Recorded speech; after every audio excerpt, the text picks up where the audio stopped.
Ladies and gentlemen, welcome back to the Strawberry Hill Podcast. I'm your host, Mike Simmons, and we're at the Shop Cigar Lounge. Like I always say, come and see us.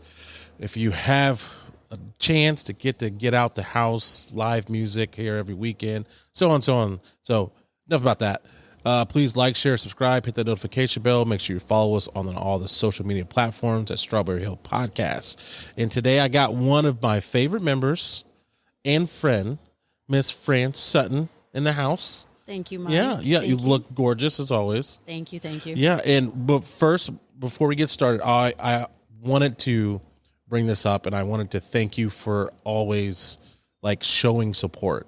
Like you are like the shop's number one fan. You're always sharing our stuff. You're always coming to the events. Like you were one of the first people to sign up. You signed up without even seeing the space, which like you have been one of our biggest supporters. And I wanted to thank you.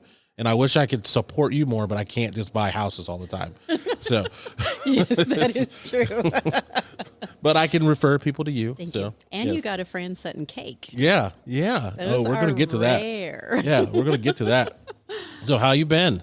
I'm great. I am so thankful to see the sun and feel the weather. Yeah. I've been in the yard for several days now. It has been cold and miserable. Like I think I will never probably complain about the hot or being hot outside ever again. No, This is a horrible winter to me. And then I didn't realize like this year was like a bad year for like small businesses and weather because it's like I had to shut down like 3 or 4 times just because of the weather. And I didn't know like the financial hit that takes. And I know you're a small business owner too, so you get it. And it's just, it sucks. That weather. I got to hand it to you, though. You were open on days whenever I thought you might be closed. And then I'd see the note on Facebook that says, we're open today. Come get a cigar. I'm like, what? Yeah. You made it? Yeah, barely. Yes. Yeah. So, realtor, how's that been? I've Like 21 the years. realtor. 21 years plus. I've seen the highs and lows.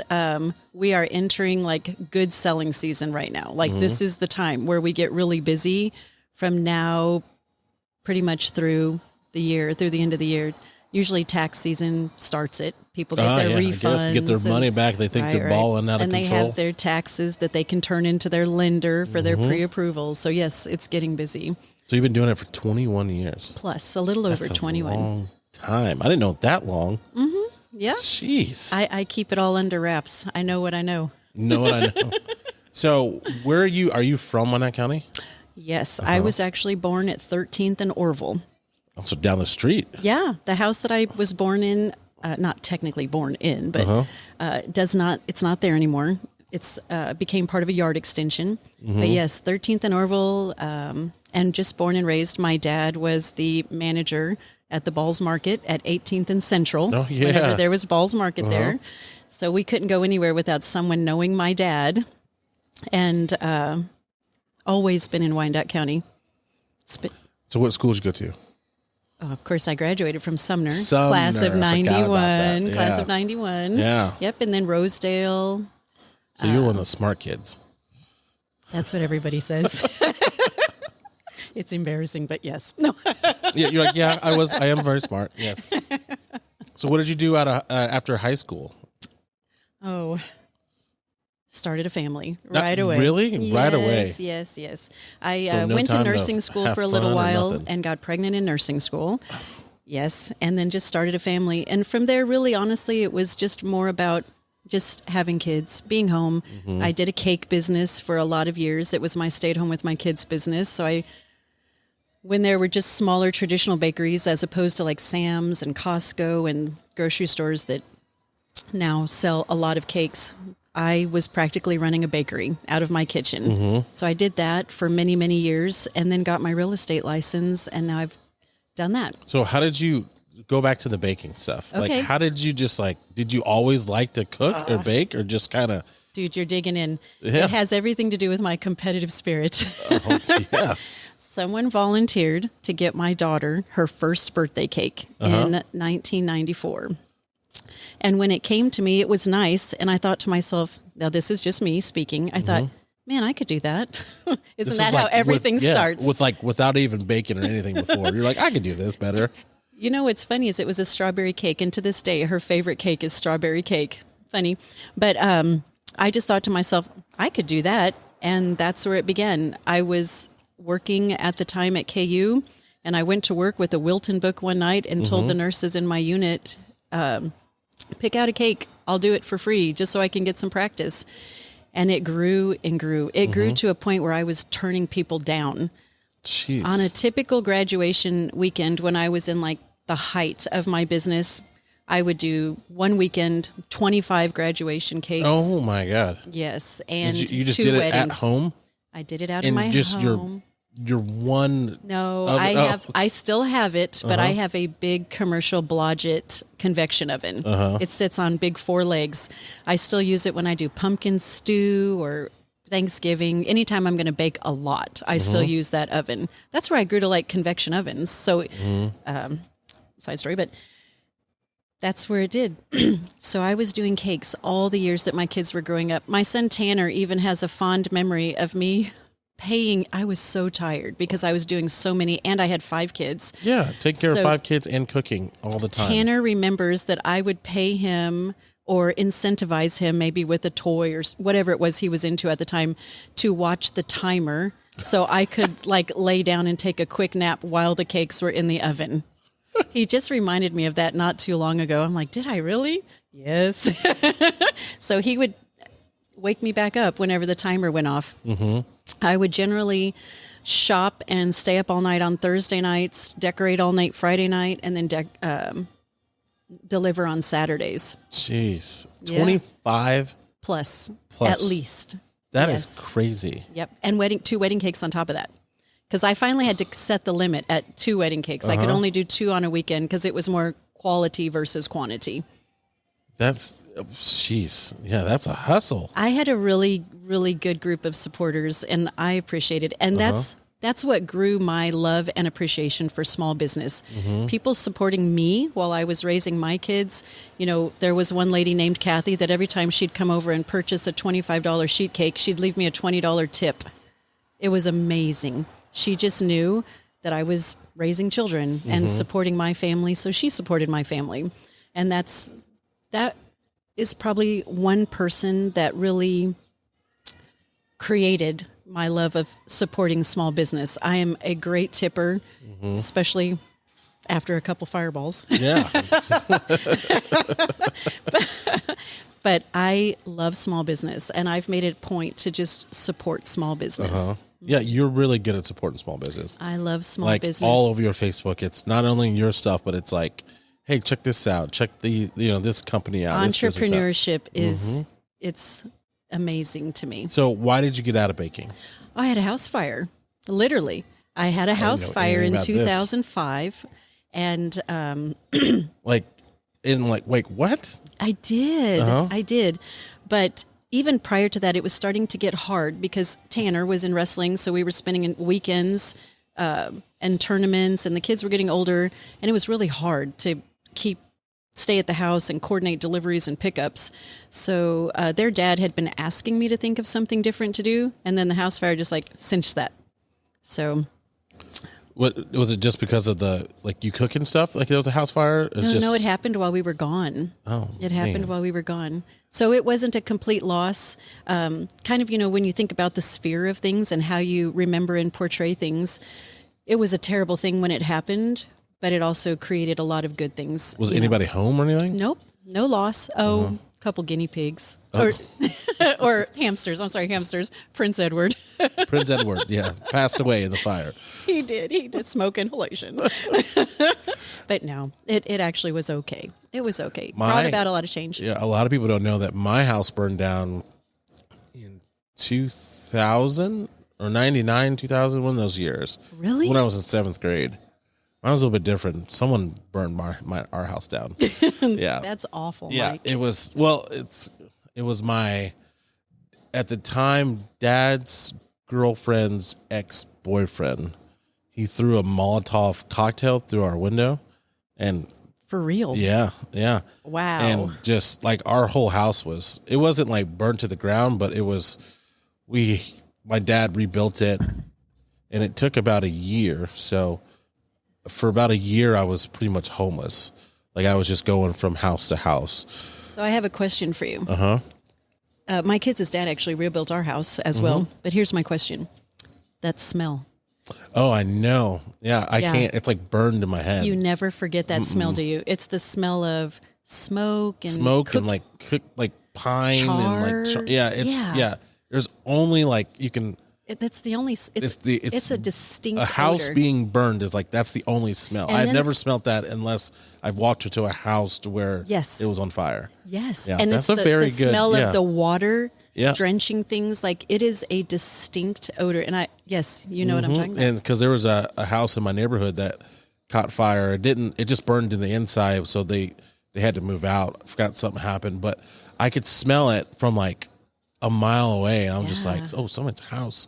And then I walked down, I was just like, because it already happened. I was just like, yeah, that's I can that smell. Yeah, that's weird. Yeah, only people that have been through it know that smell. True, very true, very true. Yeah, I lost everything I had. I remember I just had, because I was at my mom's house at the time, and I just had the clothes that I took over my mom's house for like a couple weeks. And that's how I had to wear to school.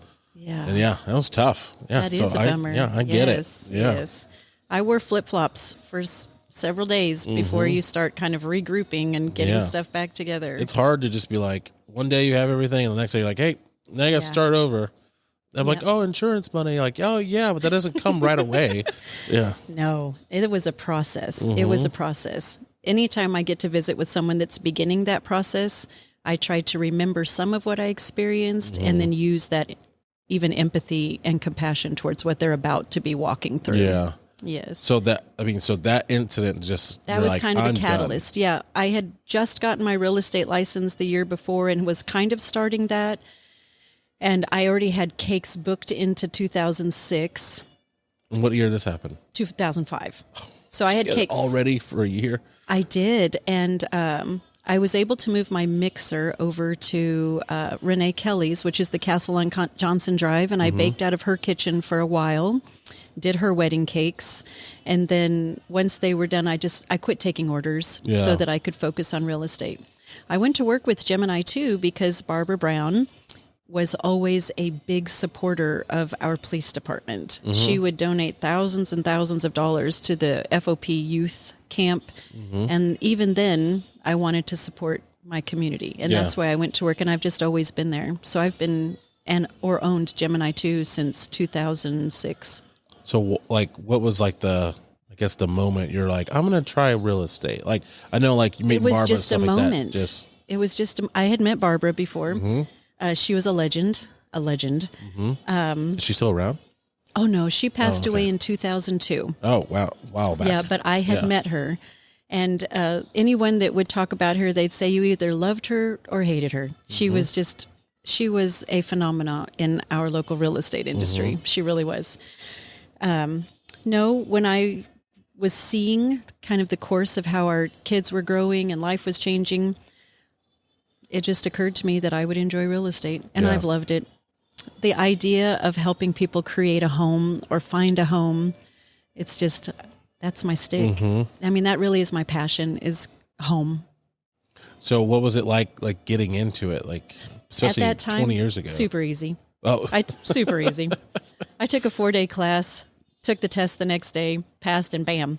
I think there you that's go. crazy. yeah. I think that's crazy that you only have to go to school for 4 days, take a test, and you get to help people make one of the biggest financial decisions The biggest. Yeah. coming and going of their lives. But honestly, just like with any career, you get baptized with the sharks and you learn on the job. And honestly, after 21 years, I'm still encountering new things. yeah. With every Still learning. transaction, there's something new, especially the way our industry changes and different laws and the way lending comes and goes. It's different. Every transaction is different. So I guess, you can't, don't throw anybody on the bus or Just anything, say but it. like, I'm good. what are the horrors of like real estate? Like, not with people, I guess, because I don't want you to like, well, this person is this, but I guess like, Oh, some of the worst things that you as a lender, you as a realtor could hear is that your buyer quit his job the week of closing. Ooh. That happens. That happens. Or they lose their job, either quit or lose. I wouldn't pretty even much tell ends anybody. things. I'm like, no, I'm good. No, they do a verification of income the day before closing. They have of employment, verification of employment. Like they're going to call your employer and make sure you're still working there. That could happen. Or they go and buy a car the week of closing or the day, a couple days. It messes up your debt to income ratio. I guess that would make sense. You trust me. Just don't buy anything. Nothing. Don't do anything your lender doesn't tell you to do. Don't pay off your credit card unless they tell you to. Don't go buy a car. Don't go buy that Sea-Doo you've been eyeballing. Just don't buy do nothing it until you get the house. So those are probably the worst things. And then just inspections. We just went through about a 3-year time period where our market, even here in KCK, was so intense and so competitive that FHA buyers were not able to buy houses because sellers did not want to deal with the constraints that come along with FHA appraisals. Buyers were really not doing inspections because that was a wild time. I remember that, and I didn't buy a house during that, but it was like I had friends that were like, they were paying like 20 grand over cash without inspection. Yes. I'm like, you gotta have inspection. You practically had to pledge your firstborn child to get a house. So we've been through that for the last 3 years now. And just in this past year now, FHA buyers have a place in the market, which is great, but also comes appraisal required repairs. Buyers are now doing inspections, which is good for them because they should have been doing them all along. But now sellers are having to make repairs. Yeah. Just things are a little bit different. It's more open to a lot of buyers now. Yeah. What about like ever doing like a walkthrough through a house? Have you ever seen like some crazy stuff? Just like, oh, there's a person in this house still or something. Oh, my mind went elsewhere, but I have seen some things. Even like walking through and they're like, why are you guys still in the house? Yes. I walked in a bedroom and there was a guy laying in bed one time. I don't know if he didn't get the memo or if he overslept, but I was like, oh, excuse me, and walk back out. We're going to skip this bedroom. It just makes you uncomfortable. Yeah. Yes. And have you seen those crazy videos on TV or on Facebook or TikTok or wherever, where the delivery guy goes up to the door and the German Shepherd jumps through the screen? I'm afraid of that. So I knock on doors, and if I open the door and I hear a dog bark, whoop, I shut the door because I want to make sure. People don't even put their own dogs up? If they're not aware of the showing, like maybe the wires got crossed, there could be dogs out. There could be laundry all over the kitchen counter. But most of the time, it works out pretty good. Yeah, that's funny. I would like going to someone's house and somebody being just chilling in bed. Like, oh, what are you doing here? I was going to say one of the things that I notice most is when people take pictures of their houses and put them on MLS and they still have like people in the background or the TV's on. They're just little things like that are quirky. So, like, speaking of houses still, and like, I know when I got my house, it was like interest rates were super low, like 2.25%, I think is what we got it. Yeah. Like, do you think, like, I know they're like, what are they at, like 6 or 7 or 8% now? They're lower, yeah. Do you think they'll ever get that low again, or are they just kind of like, because it's always like up and down, and I know like a couple years ago it was like 10, 11%. Yes. And then it went down. Yes. And so, and I remember getting it at our house at 2.25%, and they were like, "You'll never see this again." And you're never selling. Yeah, don't do it. And that's the thing. Don't do it. Sell, but don't do it. Don't do it. Pay it off. Just keep it, or don't even pay it off. I mean, that's good money. I don't know. It's hard to predict. I mean, I'm thankful that the rates are coming down because obviously the rates have a direct impact on payment and what people can afford. But it's just hard to predict what's actually going to happen. So who's like in your book, like who's like the best type of buyer? Oh, man. You're like somebody with money. Oh, man. We can work through anything, but buyers that don't have apartment leases that they have to deal with, or buyers that have not gone delinquent on a lot of things because that affects their credit. Really, honestly, when the very first thing that we talk about when we start working with a buyer is getting pre-approved, period. So, and if a buyer tells me, oh, I'll call him, and then they don't, then I think, well, they're not serious, because really that's the first step, is just meeting with a lender. But yeah, I've worked with a lot of great buyers over the years. So like, are you like the first step in like house buying? I think so. And then you got to kind of get them all like, all right, like we'll go look at houses, but let's get you approved by this, and this. Yes. I think that we are the first step, and that's why marketing is so important. But we are the ones that will generally give them a list of lenders that they could call and work with, and that's really where it starts. Unless you're a cash buyer, and then you're looking for something entirely different, perhaps. Have you ever had one of those? Like, oh, I got $500,000 right now. I'll just spend it. I have. Really? Yep. That's wild. I have a little short list of people that I can call. If I have a house come up that maybe is not in the best condition, or a house that I just had a house recently, the lady did not want to list it because of just personal things. She didn't want people coming through her house, but she wanted it sold just the same. So we went through my short list and I referred them to her, and she got her house sold. Oh, really? Look at you. I never even listed it. I didn't have to list it. Yeah. She was just a for sale by owner. So has the commission for a realtor always been the same? Has it gone up, changes. down? It changes, and it's really negotiable depending on the brokerage that you're with or who you're working with. So, and then of course this past year we had the big NAR lawsuit that changes how buyers agents are compensated. Yeah. So let's talk about that. So what was that like? Because I know I forgot. I know there was a lawsuit that came out, but it was like, you're going to explain it to me. It's hard.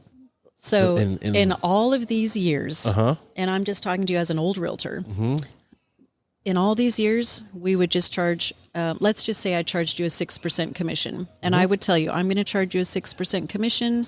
I'm going to take 3%, and the buyer's agent is going to get 3%. And that was that. Due to the lawsuit and the settlement this past year, I can negotiate my commission. So I might tell you I'm going to charge you 2%, 3%, or whatever the case may be. But I have to tell you also that a buyer's agent is going to request compensation. And the buyer's agent now has to write it into the contract. What are they willing and asking to be paid? Yeah. It could be any percentage. It could be a flat fee. But now our sellers, now it's very transparent to everyone what the buyer's agent is being compensated. And it's created some problems because sometimes sellers are going to say, well, I'm not paying for a buyer's agent. And I have to disagree with that because our buyer's agents are important. They are bringing us buyers. They're helping Well, they were doing it before, right? They just didn't really know about it. Well, if we told them about it, of course. But I'm not sure why the lawsuit came up. I haven't dove down that deep. I just know how it affects me today. So when I talk to my sellers, I'll say, I'm going to charge you this percentage, and there's a buyer's agent. They're going to ask you to compensate them for bringing them a buyer and for completing your house sale. And then they get to choose whether or not they want to compensate a buyer's agent. So being a buyer's agent right now, it kind of sucks. It's sticky. Yeah. Yeah. Because you're just hoping that they you're hoping you're not working with a seller that's going to not understand the importance of collaborating. Yeah, it's a little sticky, but it puts bigger burden on seller's agents. Like, I love being a seller's agent. My daughter Lizzie is more of my buyer's agent. She's partner with me in Gemini 2 and Fran Sutton Homes. So I work more on the seller side and she works more on the buyer side. So it just puts a lot more responsibility on me to let a seller understand what's coming and what the expectations could be. So what is it like working with your daughter? Oh my goodness. I just thought about this past week. Like, she brings something entirely different to the table. And I have to watch my face. Like during COVID, when we got to wear masks, that was cool. That was cool. Because I don't think my eyes tell everything, but dude, my mouth says everything. Even when I'm trying to like keep my it still happens. You're like, huh? So I was thinking about this past week because she asked me a question and I responded, and then she asked it to me a different way, or maybe in a little bit of a challenging way, and I snipped at her and I thought, ooh, would I snip if that was someone else in my office? No, that's my daughter. I need to like draw it back just a little bit. So sometimes that dynamic. But on the other hand, she's amazing because she graduated from K-State with her degree in marketing. Yeah, K-State, E-ball. Woo. Sorry. Go Sabres. Yeah. But she graduated. So if I need flyers or if I need a logo, like we just started SantaCon KCK, so she's working on that logo, and she helped with Fran Sutton Homes. So she's really good at all that, and she can sit down at the computer and just like whip something up on Canva or whatever tool she's using, and she is amazing. So it is nice. And there are times that I can call her. I say, Lizzie, I'm driving, but someone needs a copy of the contract, and I can't get .loop to work while no, I won't say it like that, but I'll say, I'm driving or I'm in between something. Can you hurry up and send this contract to someone? And she'll do it. So she brings something great to the table. The first time we walked through my first new construction houses, when the frames had just gone up, she walked into the living room and she's like, Mom, where are they going to hang a TV? And that was a great point because there was originally a coat closet in the living room. And when she said that, where are they going to hang a TV? So we were able to flip things around. So she brings something great to the table. So I'm glad you mentioned Fran Sutton Homes because that's on my list to talk about. So that's like a pretty cool thing that you did, or Dude, I'm on still cloud doing. 9. I'm on cloud 9 with that. Yes. Yeah, you got to tell people what it is. Okay. So last year, I decided to, a few things had happened. And then like even Lizzie, for example, moved to Cameron, Missouri, because there was nothing for her to buy in KCK in that 250 to 265 price range that was really what she was looking for. Now, granted, she moved to Cameron and got a little land and created this beautiful farmhouse lifestyle. But, my baby moved an hour away. But there was nothing in her price range in KCK. I knew that the UG had land bank lots. I actually had 2 on hold that I had not worked on yet. And it just sparked a desire, and seeing the market and seeing the competition and seeing that everyday buyers, what I call workforce housing, workforce buyers, were just getting beat out. If you went to look at a house that was 265 or even 250 and you were only approved to 250, you weren't going to get it. Yeah. Because other buyers were going to jump in with their 275 or something like that. Something like that. They would do appraisal waivers or just have cash. Yeah. And I called a friend of mine that is a 40-year builder, and I said, hey, can you teach me the 101 how to build a house? And I need a plan, and I need this, and this is what I'm trying to accomplish. And so we started just partnering together. Last year, we created a house plan that fit on the lots, that provided a little over 1,400 square feet, 3 bedrooms, 2 baths. I knew a garage was important, so it had 1 garage because I was trying to create sustainability and long-term livability as well as affordability.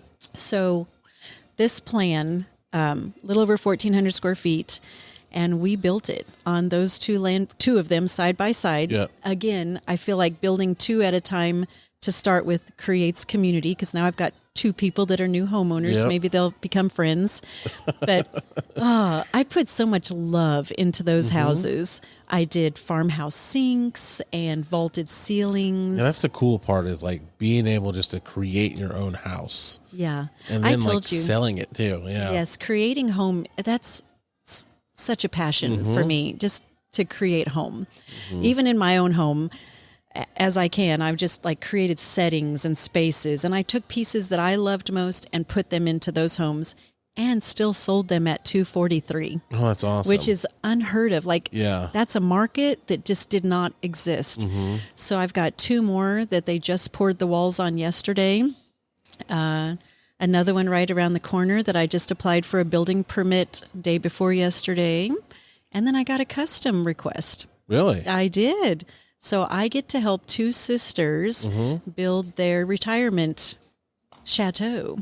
I'm really excited about that. Is it all in the same areas too? Right now I'm in Turner. So we'll be building out everything that's available in Turner through the land bank program. The land bank program is nice because the lots are somewhat free, but that's where I'm able to not charge. Yeah, and that's pretty much land bank. It's if you get it through the UG, you have to do something with it pretty much, right? Yes. Yeah, so they kind of give it to you at a very discounted rate, but they're like, you better do something with it or we're just taking it back. Yeah. Okay.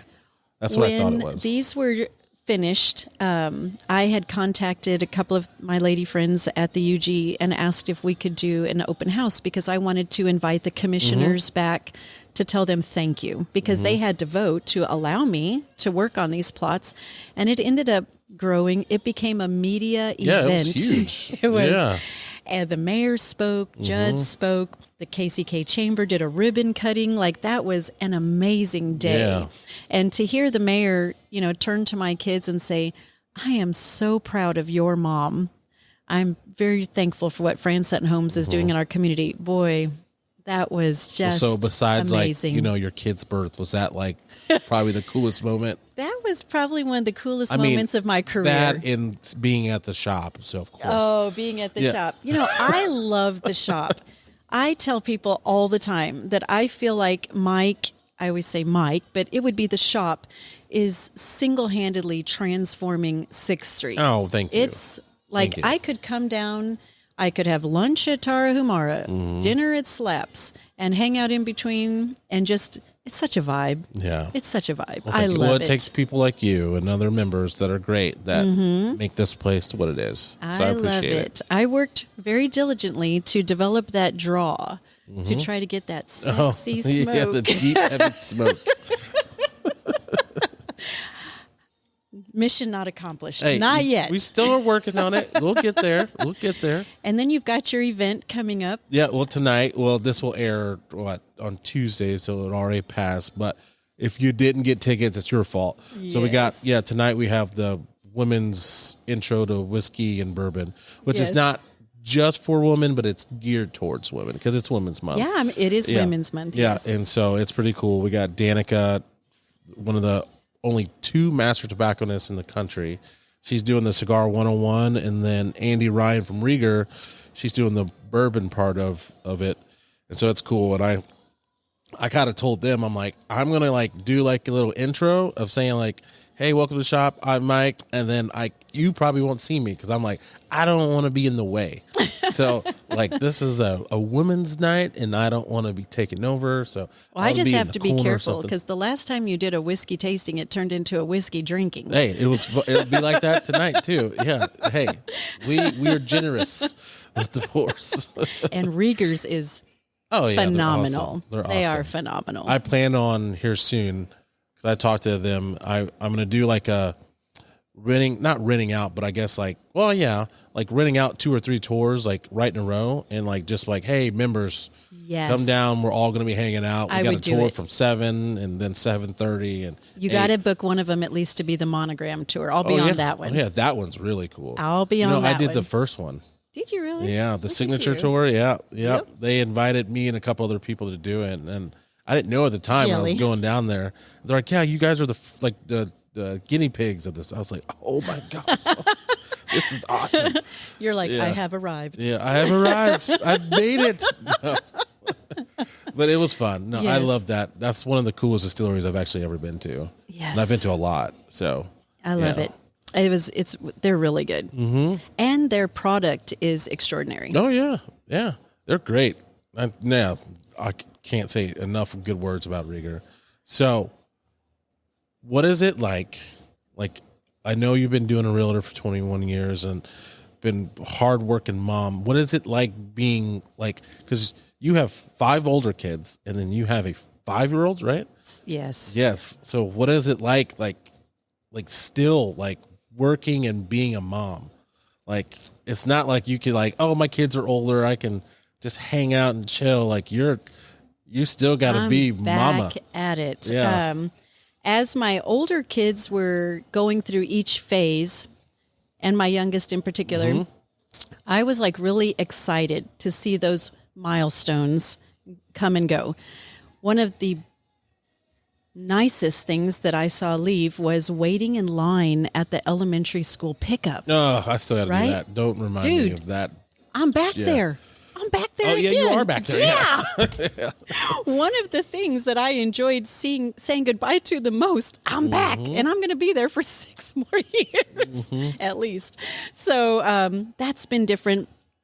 I think parenting is different in my 50s than it was in my 20s. So my older kids, they will probably, if you ask them, especially Tanner, would be quick to share with you their mom trauma. They're going to say that don't you remember that time? I'm like, no, I don't remember that. And he's like, oh, you did. And now I can imagine even acting like that. We're getting a little vulnerable here, but I was probably a hollering, screaming, shoe throwing, fly swatter swatting. That's how parenting was back then. I know. So that's how I grew up. Yeah. If most of I us did something right? wrong, I would get the belt. I mean, that's simple as that. That comes to mind. Yeah. I mean, I don't want to say anything bad about my upbringing, but I remember that's just how we grew up. One day I said the word shit. My dad made me chew a slice or a chunk of Dove bar soap. Oh yeah, it was bad. It was bad. But to this day, if I smell Dove bar soap, I can't handle it. It's kind of like that smoke smell, right, from the fire. But yeah, we were raised differently. It doesn't make it good, doesn't make it bad. It's just the way it happened, right? Everybody does the best they can with what they have. So I'm going to plead that with my older kids as upbringings, because now sometimes my middle daughter, Aubrey, even at the counter the other day, Mason said something and she's like, I'd get smacked for that. Or she'd say, I'd be getting up off the floor. We don't act like that anymore. It's just different. But it's fun to be able to experience all of that again. I got to experience very unexpectedly, but I got to experience pregnancy, and I got to experience holding a baby and rocking a baby. I've read that article or poem. I think it's called something like The Last Time. And it's just a reflection of, you never know when it's the last time that you're going to braid your daughter's hair or that you're going to carry your child in from the car. Think about that. The last time you're going to undo the car seat, or the last time you're going to rock them to sleep. So even though he's 5, every once in a while, like it just happened the other night, I knew he was real tired and he couldn't fight with me much. I said, Mason, come sit in the rocking chair with Mom for a little bit. And he fell asleep in my arms. So I will remember that on March 21st. I rocked Mason in the rocking chair. You never know. Might be the last time. You never know. Yep. He's the same age as some of my grandkids, and he gets really mad when they call him uncle. Because technically, he's their uncle. Yep. Yes, he's their uncle. So it's different. He goes to the job site with me occasionally. I generally work a lot when he's at school and when he's not with me, but I decided that I want him to see his mom active in our community and being positive. He goes to our food truck nights in Turner. I've taken him to the new construction sites, and he climbs on the hills, and I've told him about what's happening. And I'll say, hey, who's building these houses, Mason? And he'll say, we are. I'm like, heck yeah, we are. We're doing it. That's cool. Yeah. Yeah, you definitely are a good mama. I try. I see it a lot, and I see you always having them out. You're always still working. You do a good job. Thank you, Mike. Yeah. Thank you, Mike. Of course. Thank you, Mike. So you mentioned it earlier, and I wanted to get to this before we ended it.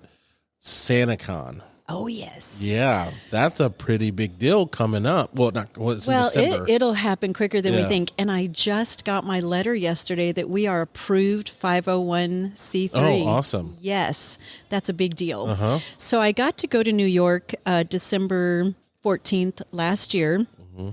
I just finished the houses, finished everything, and it was my daughter-in-law's 30th birthday weekend, so why not, right? So we went, and it just so happened that it was on the weekend of the New York City SantaCon. And if you don't know what SantaCon is, look up New York SantaCon.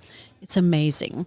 It's a fundraiser for the arts, and we've got Santas in all shapes and sizes up and down the streets, singing their college fight songs late night in the subway. Like, it was hilarious. It was great. And I thought, we don't have anything like that in KCK. Let's do it. So I came back excited, met with Renee at the chamber, and I said, hey, you want to collaborate with me and let's do a SantaCon? Well, it has grown. So December 6th of this year, and we created this so that we're going to grab all different people that like all different things. So our morning, and we've already got approval for all of these things, so I'm not letting anything out of the bag that we haven't already done, but the morning is going to start with a 5K out in the Legends area. We expect 200 to 300 runners for that. Do they all have to wear the Santa stuff? They can wear their Santa stuff. We'll have a T-shirt. We actually have a committee meeting tomorrow, like a big meeting where all of our committees are going to report back and say where they've gotten. I got to sit in on the 5K committee meeting a couple weeks ago. They had it at Cordito's. Have you tried it yet? Cordito's? No, I keep hearing about it. I'm not a coffee drinker, though. So, but I need to come see. I remember you bringing me coffee when I tried that big League of Nine cigar. You brought me M&Ms and coffee. Yeah. I didn't want you to pass out in here. I had heard so much about that cigar. I just wanted to try it. I'll try anything once, except octopus and squid. I won't do that. But no, I won't do it. I won't do it. I had that like the other day, actually. Cannot. Really? Yeah. Yeah. I'll eat anything except crab rangoon. Sorry, you want to eat a crab rangoon? Yeah, Why won't you eat a crab rangoon? Because I threw up on it once. That'll do it. Just scarred me. That'll do. Screwdriver in college. Can't do it still to this day. I can't do a crab rangoon. I just can't. I can eat cream cheese and I can eat crab. I can't do it together. Yeah. That is so funny. So SantaCon. Yeah, real quick. So 5K in the morning, and then I've partnered up with the Strawberry Hill Neighborhood Association. We're going to do an afternoon pub crawl down here in Strawberry Hill, and then we've got the Santa Soiree. Here. Yeah. Yes, it's here in the evening of December 6th. I know for sure that evening we're going to support Toy in the Box, which was an organization started by some of our UG employees. So that night we'll do that, and then we've got other organizations. It's just going to be a whole day for fundraising for our various 501s in KCK. That'll be fun. It is going to be great. So if you run, you can do the 5K. If you like to drink, you can do the pub crawl. If you like to party. And if you like to party. Oh, yeah, because we're going to have Stranded in the City. Yes. Here, Stranded in the City. I'm trying to figure out, like, if I have a nice dress, I can put, like, some Santa fur. I don't know. You know what we should probably do for that night is, like, either you wear your Santa stuff or your ugly sweater. Yes. Yeah, absolutely. We're going to stay in true form all day. Yep. Yes, all day. All day. I might even have a Santa suit in my repertoire to give you to wear as Santa suit. Or no, maybe Craig. We can get Craig to wear the Santa suit. Yeah. Yes. I don't know. I don't know if I want a drunk Santa walking around here. But that was part of what was so fun about New York. Was all of the Santas and the Grinches, just all shapes and sizes. So you do like to travel a lot, and I do want to mention this too, is so you do a lot of cool stuff in your spare time, and one of them is that Colorado trip. The Manitoba, right? Manitou. Yeah, so tell me about that. I first did that with my older kids years ago. The Manitou Incline is, I think, 2,746 steps. Not a big deal, right? Not a big deal. Yeah. But it's railroad ties up the side of a mountain, and I believe, maybe a 65-degree incline at times. Like there are times when you have to. There are times when you have to be on your fours. You're holding and crawling up because they're so steep. But what an accomplishment! So I did that with my older kids. They loved it. And then a couple years ago, I decided that, in trying to teach Mason teamwork, collaboration, I want all of my favorite qualities, I want to pass those to him. So I decided teamwork. This was an example of teamwork in action. So Jordan Burroughs, the Olympic wrestler, he can do Manitou in like 26 minutes. Really. I think and there are all types of people on Manitou, all ages, all builds, body builds, and all athletic phases. But I did it with Mason 2 years ago. He climbed Manitou. I'm sure he wasn't even fazed by it. No, it did take us almost 3 hours, but we took our little backpack, lots of Reese's, snacks, and lots of breaks. But I want to do it again. I was hoping to do it in May on my own. So can you do it whenever you want up there? Yes. I didn't know if there was like a certain event or anything. Nope. You have to be aware of the weather, because in Colorado it gets cold, obviously, and it's at the top of a mountain. So just 6 weeks in advance, you book your time and your day, and you just go. You can stay in Colorado Springs or you can stay in Manitou Springs. It's a great town. And that is a bucket list item for many people to be able to do Manitou. And I just want to do it every year, at least once. I'd like to do it twice, once on my own or with older kids, girlfriends, whatever, because I want to know, what can I do it in? Like, if I wanted to just do Manitou, can I do it in an hour and a half? Can I do it in an hour 20? Because I know it takes 3 hours with Mason, but what can I do it on my own? So it's a very healthy goal to do Manitou. But yeah, that's a really cool trip. That's a really cool trip. That does sound like a lot of fun. Have you done it? No, I want to though. You can do it. Yeah. My oldest daughter, Lauren, put her son in a backpack and did it. What? Yes. And her Logan was at the top with her and proposed to her at the top of Manitou. So Manitou is kind of special to our family. I'm trying to get them all to go back in September. I didn't know you had an older daughter, Lauren. Oh, Mike, I'm 52. I know, but I think I've only I know of 4 of them. I have 5 older kids ranging in age from 24 to 31. Uh-huh. And then grandkids that are 6 down to new. And then Mason. Uncle Mason. Uncle Mason, yes. Oh, Manitou's great. Yeah, I need to get up there. So go before on a we weekend end, with your kids. I know. Wife, go with Christina. Before we end, what's next for Fran? I want to build an entire neighborhood. I do. We were already getting there. House, just a couple houses here and there. Well, I did 2 last year. I will have 6 this year. Mm-hmm. Right now, I have 6 planned. Mm-hmm. And then I just want to keep going from there. Like, I'm already starting to look at my pipeline for next year. Mm-hmm. I will do at least 10 next year, if not more. I'm developing really good relationships and work with everybody. That's awesome. In a collaborative way. So what's next for Fran in like the next 5-10 years? Like what do you see yourself in like for the next 5-10 years? I will continue building. I love that. I love creating a home. I'll probably stay active in the community, keep doing things like we started food truck nights in Turner last year. This year is SantaCon. I am so excited for SantaCon. That's pretty cool. So excited. Thank you for asking about that. And, I love my family a lot, so I'll probably just keep being a Grammy on the side. I want to continue. Once I get past this year, I'm going to start working on that draw again, because I think that's pretty impressive. I just want to be impressive. I just want to be impressive. All right. So last question. If you could go back 20 years ago, before the real estate stuff, what would you tell yourself? Buy more houses. Buy more houses. Yes. Yes. Like, save your cash and buy houses. Save your cash, buy houses. And don't worry about things until you have to worry about them. I think we spend a lot of time worrying about what could be or what's someone going to do or what's going to happen. And most of that never happens. And we've worried ourselves to death.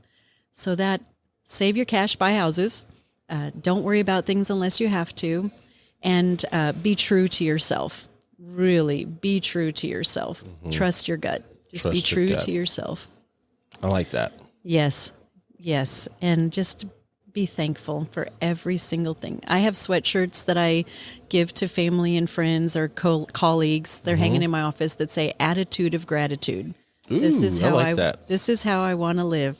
There was a Forrest Frank song last year that every time it comes on, I catch myself doing this in my car or do, but it was all about being thankful for every moment, good and bad. Because even the bad things create our character. They grow our character. Yeah, they do. They push us in ways that we don't always want to be pushed, of course. But they push us into things like I wouldn't be building houses if I hadn't had to get uncomfortable and try to get comfortable. Well, I'm not trying to be comfortable. I'm always pushing, but I got really uncomfortable. Yeah. So I had to do different things. So I think being uncomfortable makes us like move in a good direction. Yeah. Yeah. I think if we get too comfortable, then we're just not doing what we should be doing. Yeah. It's like stagnant water. What's stagnant water? Death. Yeah. So it's the saying we always say to the cop, like, if you're comfortable, you're dying. You're dead. Yeah, don't do it. Yeah, don't do that. That's why I don't think I'm ever going to retire. Yeah. I'm always going to be doing You something. need to retire soon. Not soon, but I'll always be doing something. Yeah, I know you are You a and worker bee. I Yeah. know I'm the same way. You so and I can't, see people that when they retire, what do? die. They die. So dude, you're set up. You're going to be here till you're like 80. You'll be in a corner puffing a cigar, being cool. Old man rolling a cigar. I'm like, Mike. I'm like, oh, yeah. We'll have our own Godfather on 6th Street. Yeah, there you go. Probably can't see her hair. I'm like, what? It's funny. Sometimes I'll walk in and I have to look around, look in the shadows, look in the corners. Where's Mike? Yeah, I do hide if I'm in here. I'm not gonna lie. Yes, you're phenomenal. You're So, phenomenal. tell people how they can find you, like on Facebook and Instagram and all that other jazz. And My name. yeah, They can Facebook, Fran Sutton Homes, see Francine Sutton, Instagram, Fran-Sutton. Yes. And honestly, I want them to find me. I want people to ask questions, create their homes, create their families, work in their communities. I put a turquoise bench out in front of my office the other day. I had read a really good book called The Turquoise Table. So I did the turquoise bench. And when I pulled up the other night, Tony's Bistro has a permanent spot in my office parking lot. He's like, Fran, people are using the bench. They're sitting and eating dinner at the bench. I'm like, yes.